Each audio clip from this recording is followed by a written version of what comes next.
Hold on, not Claressa Shields, of all people, running around the internet with a digital tin cup begging billion-dollar brands for a patch on her shorts a month before what's supposed to be the biggest fight of her career. Baby, this is not a drill.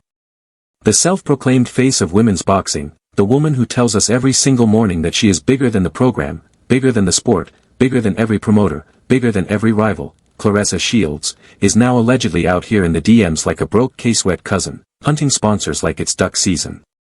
And listen, I know that sounds harsh, but wait until you see what she actually posted, because once you see the receipts, you are going to understand why the entire boxing world just went dead silent, why not a single major brand tagged her back, and why her own promotional company forgot she even existed until the night before the ESPYs. This one is layered, guys, so buckle in, because what looks like a simple sponsorship pitch is actually the loudest cry for help we have seen from a champion in years. Here is what set the internet ablaze today. Claressa hopped on Instagram, the same Instagram where she tells us she is the greatest of all time, the same Instagram where she picks fights with Amanda Serrano, with Alycia Baumgardner, with Franchon Cruz-Dezern, with Shadasia Green, with anybody breathing oxygen in her weight class, and she posted a full corporate-style sponsorship deck. A deck. A pitch. Not her manager, not her PR firm, not MVP Promotions, not Salita, her. Personally. In her own hand. Talking about a limited number of premium sponsorship opportunities are still available for Fight Week. Talking about 18,000 fans at State Farm Arena. Talking about millions of viewers on DAZN and the Zeus network.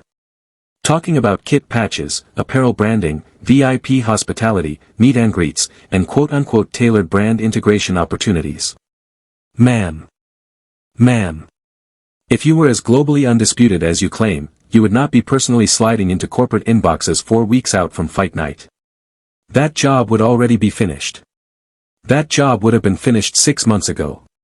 This is the boxing equivalent of showing up to prom and asking the DJ if he takes requests while the last song is playing. And here is where it starts getting embarrassing on a whole different level. Under her own post, under her own begging post, she asked fans to tag a brand she should work with. Tag a brand. So the fans, bless their hearts, started tagging. Someone tagged Fiji Water. Someone tagged Win Records. Somebody tagged Fenty Beauty. Somebody tagged Nike. Somebody tagged Adidas. Somebody tagged Cash App. And I promise you, not one of those household names ever responded, ever commented back, ever reposted, ever even liked the tag.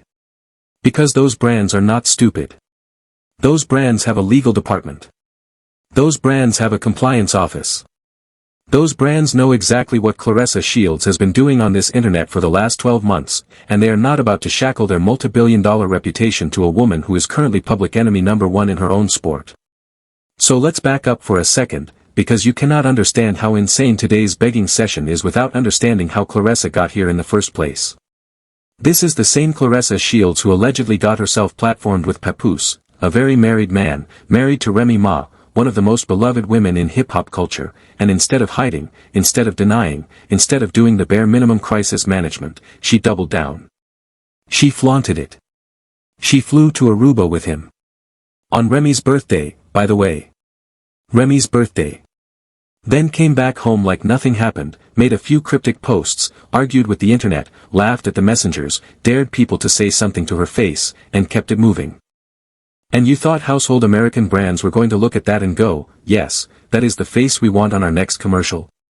Baby, please. Then, if that was not enough, she got herself into a physical altercation with Alycia Baumgardner at an MVP Promotions MMA event. On camera. In front of everyone. In VIP. In front of the very promotional company that used to fight tooth and nail to put her on Netflix cards. Alycia was minding her business. Claressa walked over. Words were exchanged. A hand was raised. And in that single second, Claressa lost every remaining ally she had inside Most Valuable Promotions. She got banned. Banned. From every single event, every single card, every single arena affiliated with MVP.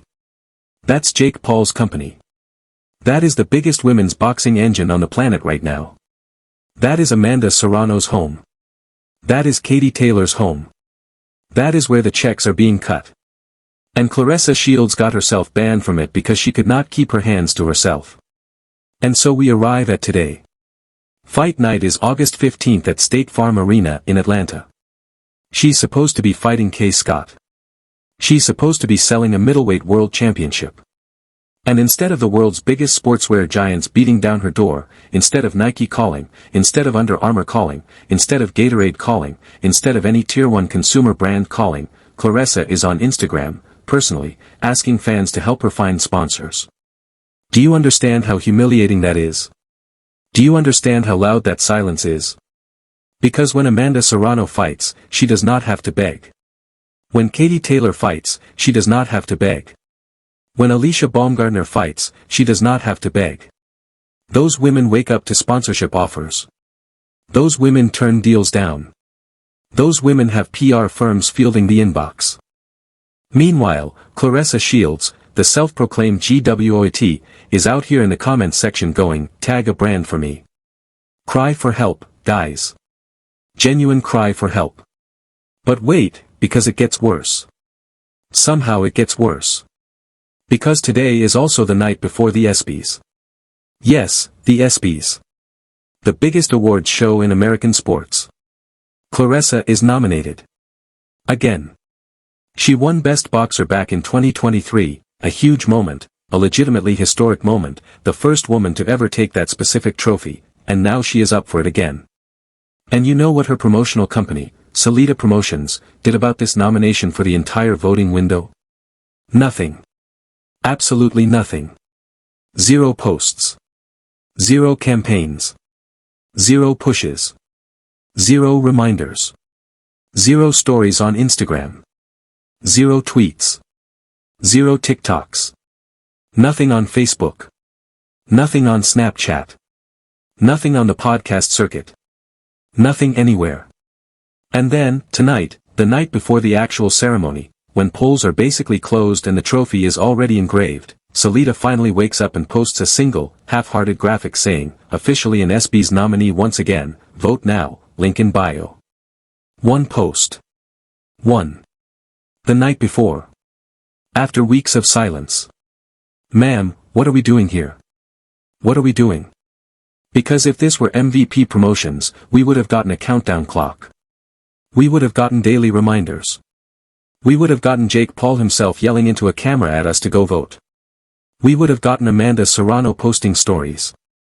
We would have gotten Akissa by Darian on every podcast in America. We would have gotten TikTok edits, Twitter threads, Instagram carousels, sponsored ads, the whole 9 yards. But at Salita, silence. Until it was already too late. And that, right there, is the entire problem in miniature. That is the whole tragedy of Claressa Shields' current career, condensed into one Instagram graphic. She is being treated by her own team like an afterthought. Like a receipt at the bottom of the wallet. Like a chore they finally remembered to do. And she chose this. She actively burned the bridge to MVP, the bridge to Jake Paul, the bridge to Netflix, the bridge to the 80 million viewer stage, and walked herself back into a promotional situation where the boss doesn't even remember to post about her ESPY nomination until the literal last night. Terence Crawford's name is being whispered as the frontrunner for that same category, by the way. Terrence Howard was even floated as a name in the mix. And Claressa? Claressa's own team gave her the equivalent of a post-it note on a fridge. Now, at this point, some of you are probably yelling at your screen. Some of you are saying, but she's the GWOAT, she's undefeated, she's a 4-time undisputed champion, she's a 2-time Olympic gold medalist, she deserves better. And you are absolutely right. She does deserve better. But, and this is the part nobody wants to say out loud, she also earned this. Every single burnt bridge. Every single lost sponsor. Every single silent inbox. She earned it. Because at some point, and I mean this with my whole chest, being the greatest inside the ring stops mattering if you are actively torching your reputation outside of it. And that is where Leila Ali becomes so important to this conversation. Because Leila Ali, daughter of Muhammad Ali, undefeated, a genuine champion in her own right, is the blueprint Claressa refuses to study. Leila understood something Claressa still does not understand. Leila understood that in women's boxing, in women's sports as a whole, the intangibles are the paycheck. The intangibles. The commercials. The endorsements.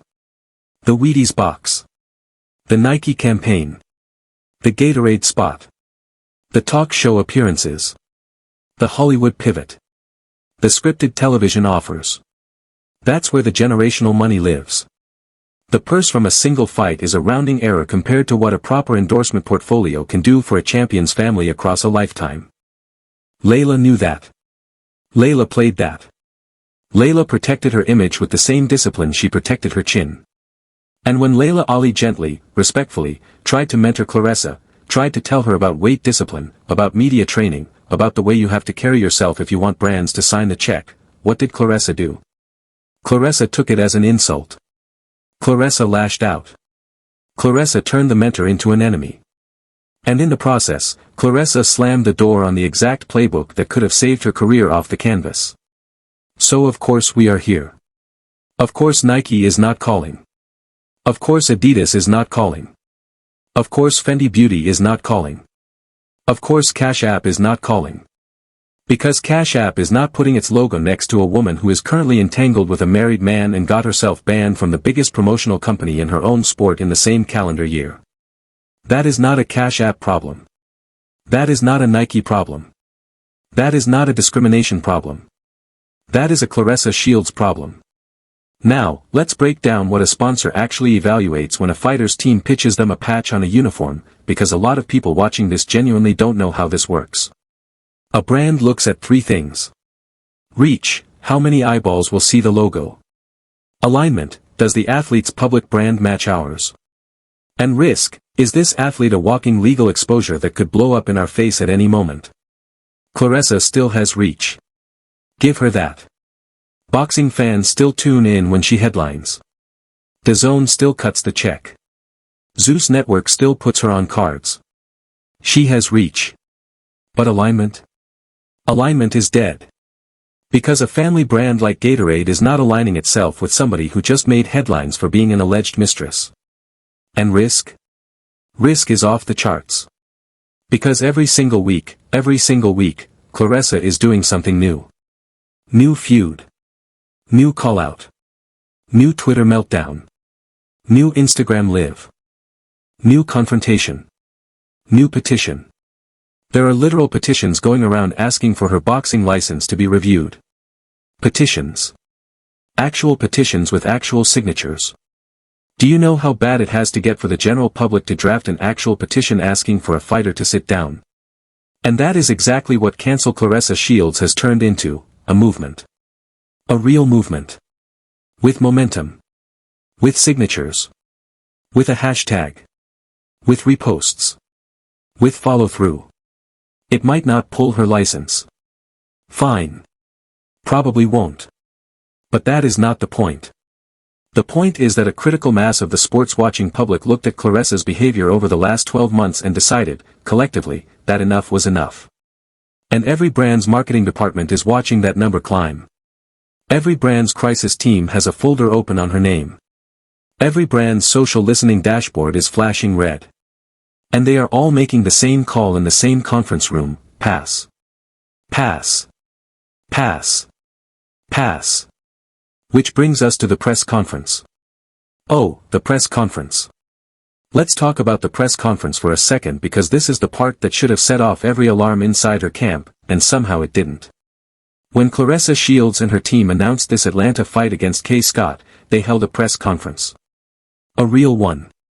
Podium, backdrop, microphones, the whole production. And nobody showed up. Nobody. The room was so empty, so echoey, so awkward, that the master of ceremonies, the MC, the guy running the mic, had to literally instruct the audience to clap for Claressa when she walked on stage. Read that back. He had to tell the room to clap. For the self-proclaimed greatest boxer of all time. In her own press conference. For her own fight. That is not a small detail. That is a 5-alarm fire. And instead of that moment sparking a strategy meeting, instead of that moment prompting Salita to lock in a real PR firm, instead of that moment prompting a full reset, Claressa doubled down again. Went back on Instagram. Kept picking fights. Kept jabbing at Alycia. Kept jabbing at Francon. Kept jabbing at anyone who breathed in her direction. And now, 4 weeks out from fight night, she's begging fans to help her find brands to slap onto a uniform that, at this rate, is going to be covered in Zeus Network patches and Win Records patches and maybe, just maybe, if we're being honest, an OnlyFans patch. Because that is the tier of sponsor that will actually take the risk. Not Nike. Not Gatorade. Not Fenty. Not Adidas. The tier of sponsor that thrives on the exact kind of controversy Claressa Shields is currently generating. And here is the part that I don't think has fully sunk in for her yet.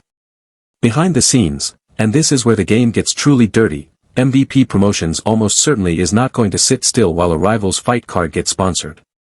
If any tier 1 brand does start sniffing around Claressa's camp, a phone call is going to get made. Because that is the business. That is how it works at the top. Somebody at MVP is going to remind the brand's marketing director about the Alycia Baumgardner incident. Somebody is going to email over the video. Somebody is going to attach the Papoose headlines. Somebody is going to whisper the phrase, brand liability. And that brand is going to walk. Every time. This is how the leverage works when you burn the biggest bridge in your industry. The people you burn don't just stop taking your calls, they start taking everyone else's calls about you.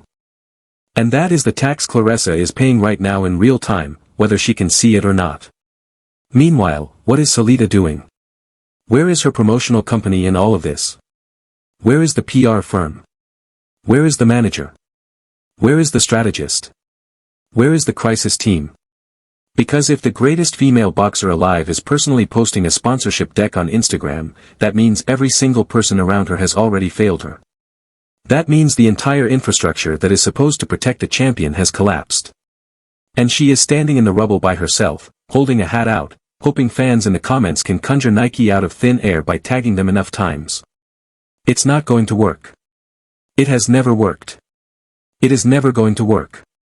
Because that is not how sponsorship deals happen. Ever.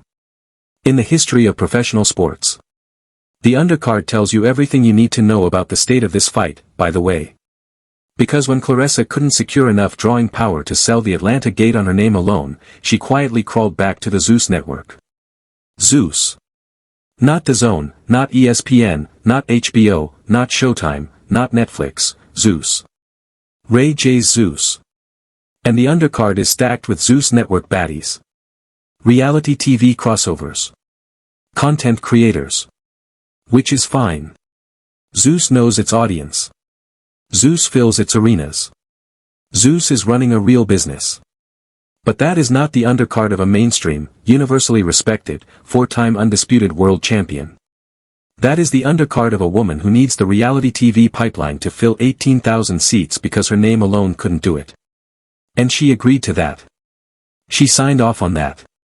She looked at the seating chart, saw the empty projections, and picked up the phone to Zeus. That is where we are. That is the level. That is the ceiling right now. And listen, none of this, none of it, takes away from what Claressa Shields has done inside a ring. 2 Olympic gold medals. Undefeated professional record. Undisputed at multiple weight classes. World titles in 3 divisions. Historic firsts. History-making pay-per-view sales when the moment demanded it. Nobody, not me, not her rivals, not her critics, not her worst enemy on the internet, is taking that away from her. It is untouchable. It is legacy work. It is the resume that will be read at her Hall of Fame induction. But, and here is the tragedy, a resume is not a sponsorship deal. A resume is not a Fenty commercial. A resume is not a Nike contract. A resume is not a Wheaties box. Those things require the other half of the game. The half Claressa keeps refusing to play. The half Leila Ali tried to warn her about. The half that could have made her the first 9-figure female boxer in American history, and instead has her personally posting a sponsorship deck to Instagram 4 weeks out from fight night like she just launched her first Etsy shop. So what happens on August 15th? Best case, Claressa walks into State Farm Arena, the crowd fills up thanks to the Zeus undercard, the Zone broadcasts a clean fight, she beats K. Scott, she gets her hand raised, she gives an emotional speech about being counted out, the algorithm gives her a temporary boost, and the sponsorship inbox reopens for maybe 48 hours. That's the ceiling. Realistically, she wins the fight, the arena is 2/3 full, the pay-per-view underperforms, Salita spins the number, Zeus takes its cut, Win Records puts out a congratulations post, and by Monday morning she is right back on Instagram trading shots with a stranger over something meaningless. And the sponsorship deck? Still up. Still unanswered. Still pinned. Still begging. And that right there, is what I mean when I say this is a cry for help. Because a champion at this level should not have to beg. Ever. A champion at this level should have a phone that never stops ringing. A champion at this level should have a team saying no to deals, not chasing them. A champion at this level should be posting once a month, smiling in a Nike ad, driving her sponsored car to her sponsored gym, wearing her sponsored shoes. Instead, we get a personal Instagram post asking fans to tag brands. Do you see the picture yet? Do you see how far off the map she is from where she should be? Do you see the miles of daylight between what her career could have been and what her career actually is? And the scariest part, the part one want everybody watching to really sit with, is that Claressa still doesn't seem to fully realize what's happening. She still believes her own press. She still believes she's bigger than the program. She still believes the sponsors are being unfair, that the brands are cowards, that the promoters are jealous, that the rivals are haters, that the fans are trolls, that MVP is scared, that Leila Ali was wrong, that everyone who has ever tried to warn her was hating. And as long as she believes that, nothing changes. As long as she believes that, the phone stays quiet. As long as she believes that, the deck stays pinned. As long as she believes that, the patch stays empty. And August 15th comes. And she walks out. And the shorts are blank. And the cameras zoom in. And America notices. And the message that image sends, a champion of her caliber walking into her biggest fight of the year with a blank uniform, that message will do more damage to her earning power than any single opponent ever could. Because here is the ugly truth of professional sports in 2026. The uniform is the billboard. The uniform is the resume. The uniform is the credit score. The uniform tells every brand watching whether the athlete is bankable or bankrupt in reputation. And a blank uniform, on a champion of Claressa Shields' historic caliber, on a stage the size of State Farm Arena, for weeks after she personally begged for sponsors on Instagram, that is not a fashion statement. That is a headline. That is a whisper across every marketing department in the country.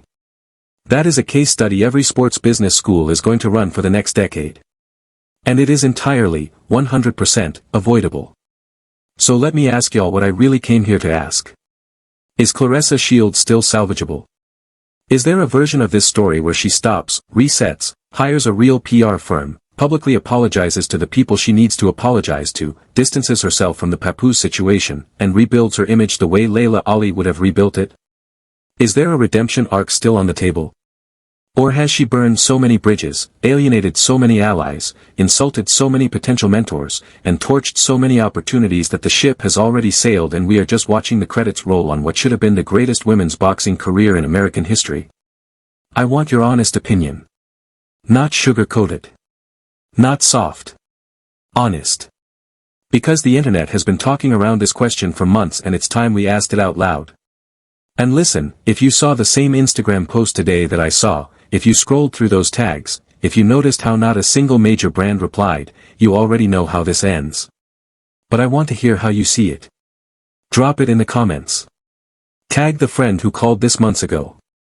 And then hit the next video, because the second half of this story, what happens the moment Claressa steps into that ring on August 15th, is going to be one of the most watched, most talked about, most brand-defining nights in the history of women's boxing. And you don't want to walk into that conversation without knowing what came before it. So click. Watch. Talk to y'all right after.